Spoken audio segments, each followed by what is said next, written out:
Definitely not up to our standard at all. The things that I don't need to fix, kids played really hard, really good effort out there. A few missed tackles that we need to clean up. Tackled pretty well for the game, but a few missed ones that cost us some yardage. Couple missed assignments, mental errors, whatever. All levels of the defense throughout the game that cost us some yardage once again, and those are the things that I have to clean up. That's on me to get fixed, and I will get those fixed.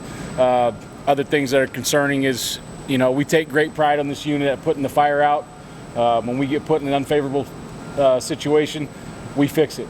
That's life. That happens in football. It's nobody's fault. We need to fix it. We need to put out the fire, and we did not do that this week, and that's got to improve. So I think those are the things that we can get corrected going into this game. Erik Chinander yesterday just kept saying, "I take full responsibility for this." What goes through your head when you hear a leader talking like that? Yeah, I think that's great and bad. It's not his fault. No one player loses a game, right? Happens in all phases. Happens offense, defense, special teams. Happens with however many players are step on the field, however many coaches are out there. Everyone's got a part in that. But I think Caleb sees himself as a leader. He's developed into a leader, so he took it extra hard. He wants to take responsibility, and Caleb's done a great job in helping get this ship righted this week as far as practice is concerned, and getting our side of the ball back to where we need to be, and then spreading that energy to the rest of the group. Once again, I appreciate Caleb, but it never falls on one player. It falls on me ultimately. Do you feel like this week you have to put more emphasis on tackling your shoes? How do you handle that? Yeah, I mean it's a hard thing to handle because it's you can't tackle and you can't recreate those open space tackles a lot in college football and practice unless you're going to go tackle the ones, and I think we'd all feel terrible if one of our starting receivers, running backs, quarterback, whatever, got hurt during that. So we've got to do a great job with drills, which I think we have some great drills. And like I said, the tackling was pretty good, all but a couple open space ones. One I can think of offhand, and there was a few. One got missed with wrong leverage, one got missed with right leverage, and we just didn't get there fast enough with the rest of the posse. So we're going to really break down the film and talk about technique and drill that technique without being able to get those hits live. How important is it that you get the four-man pass rush going this week? Yeah, I think it's it's always huge. I think hats off to Northwestern. It's a good football team. They had a good plan. They chipped the defensive ends a lot. They got the ball out of the kids' hands a lot. So they had a good plan going in to take care of that four-man rush.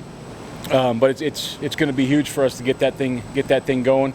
On defense, you also have to earn the right to rush the passer, right? You've got to get those people in 3rd and 7s, 3rd and 8s, 3rd and 9 plus, to earn the right to really pin your ears back and go. And we did that some, but we didn't do it enough. How did your Eagles play? I thought they played pretty well. I thought Isaac Gifford had a pretty good game. He had some good solo tackles. He was pretty good in coverage. Chris did a nice job coming in to spell him, and Javen played well on special teams. All three of those guys played pretty well on special teams, I think. The absence of a splash play from them, that was something JoJo did. I know sometimes he freelanced when he did it, but he did it. Yeah. How much do you have to get a play from one of those guys that just puts them 5 yards behind the line of scrimmage? Yeah, and I think that, with JoJo, it was a little easier to call his number sometimes, right? With a new guy, maybe you do it, maybe you don't put that heat on him right away. Maybe we got to get him a little bit more involved. But with JoJo, it was pretty easy to call his number, and he made a lot of things happen. He did. And sometimes it cost us. Sometimes he made a big play, but he made a lot of things happen. And those guys will get there. I saw that you got Drew and Wynn, some reps in the middle. What do you expect going forward with that defensive line rotation, and how did that affect what appeared maybe like some fatigue at the end against 80 some plays? Yeah, I think once again, my issue a little bit. We had a good plan about how much to play guys. Now the game ended up going 85 snaps. Without reviewing the film, you don't know exactly how those other guys played. watching the film, they played very well. So we need to probably rotate those guys in a little more, like you said, keep those other guys a little fresher. But I think that, after watching them play a game, excuse me, they've gained a lot of trust in the coaching staff to go in and take more reps. Drew got 24 snaps. Was that more than you would have expected going in? No, we planned about 20. Did you? Yep, 20 was about the plan. So he must have showed a lot in August. Yeah, I mean, just the few weeks he was there, he ended up playing really good football. And the thing about it is a D tackle, they can line up and play, but he showed the ability to learn the different blitzes and movements and all those kind of things. So we felt good about getting him 15 to 20 snaps. He ended up playing 24.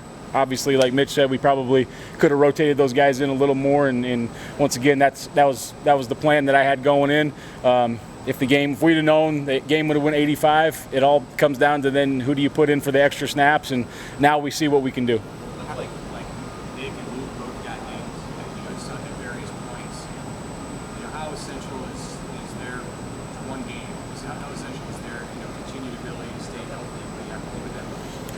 Yeah, I mean, you guys watch the game, you guys watch the film. Obviously, it looks a little different when those guys aren't in there, and not so much the level of play, but just how they can, the comfort level they have with the rest of the team and getting everybody lined up. And if the awkward happens or the unusual happens, they don't flinch. But in this game, next guy has to be ready, and you have to prepare every single day like you're the next guy up. I heard Coach Rude talking about it today. If somebody goes down, if two guys go down, you better have prepared today like you're going to be the starter, whether you get 0 snaps or whether you get 60.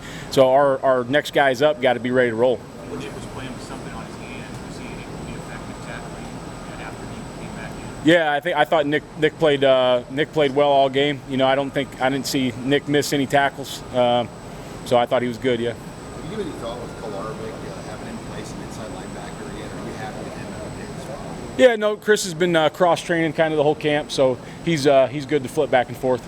This week, do you think we can see him play some reps if you need to rotate another guy in behind those two spots? Yeah, I mean, if we need another guy, he's the next guy that we'd move in there.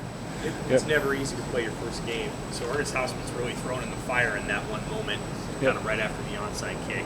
What lessons do you give him after the game about you've got a long career ahead and things are going to happen like that? No, once again, I don't care who's in the game. That wasn't up to our standard. But I also understand that we had a lot of new faces in there. Some untimely mistakes happened that you wish that you had a NFL preseason or you had another game to get those kinks worked out, but we didn't. And then we can't make that as an excuse. We knew we had a job to do. Ultimately, we didn't get it done, but Ernest has a long, very bright future ahead of him, and he's only going to grow and get better and better every week. With all the new faces, what did you see from Miles Farmer at 60? It seemed like he was doing a really good job of getting guys lined up. Yeah, I thought, when Miles is out there, just like Nick and Luke, there's a level of comfort with everyone, that he's going to alert people to things, he's going to make the checks, he's going to do all those kind of things. And, and Miles is a, quote unquote, he started some games last year. He started some games as a sophomore when we got some guys banged up. So he's had a lot of game experience. That wasn't like, oh man, here I am, first time out there. So I thought Miles operated very well. Were there any black shirts today? No new black shirts today. Erik, what about North Dakota? What can you tell us about what you learned about that? Yeah, we'll have our hands full with North Dakota. That's a really good football team. They play extremely hard. I've played them before at Northern Iowa, and I've seen just how they come in for a game like this. We're going to see a lot of different stuff. If you go back and watch Utah State from last year, there's a lot of stuff coming at us. So the guys got to be ready for that. They've got a quarterback that's a gamer. He has a knack of making plays. We've got a couple wide receivers back. Number 4 is a really good football player. A couple good offensive linemen. I know they got a transfer junior college that we haven't seen on tape that they're talking highly about. So there's a lot of good football players, a well-coached football team. Scheme-wise, they got a lot of different stuff going on in every different personnel grouping. So it's going to be a good football game, and it's going to be a good test for our defenders to get their eyes where they're supposed to be and get their job done. Hey, on the one bust on the long touchdown, did you like how guys were responded to that. And I guess through camp, did you see much of that, or were you feeling pretty good about not, eliminating that? Or you just kind of, that's a first game thing, maybe with young guys? Or? Yeah, I mean, I think that was a situation where, an unusual formation came out, and I'm not sure what happened. It was a mistake. It got cleaned up. They ran the play again. It was over. It was very unfortunate that it happened, but the guys did not respond poorly at all. The guys helped the young guys that made some mistakes out there. We got it cleaned up. The good thing is I didn't see panic. I didn't see guys going sideways. We stuck together, and that's why I still think we have a very good football team. I think we have a very good defense. I'm very confident we'll get things cleaned up, and we'll continue to get better and better every week.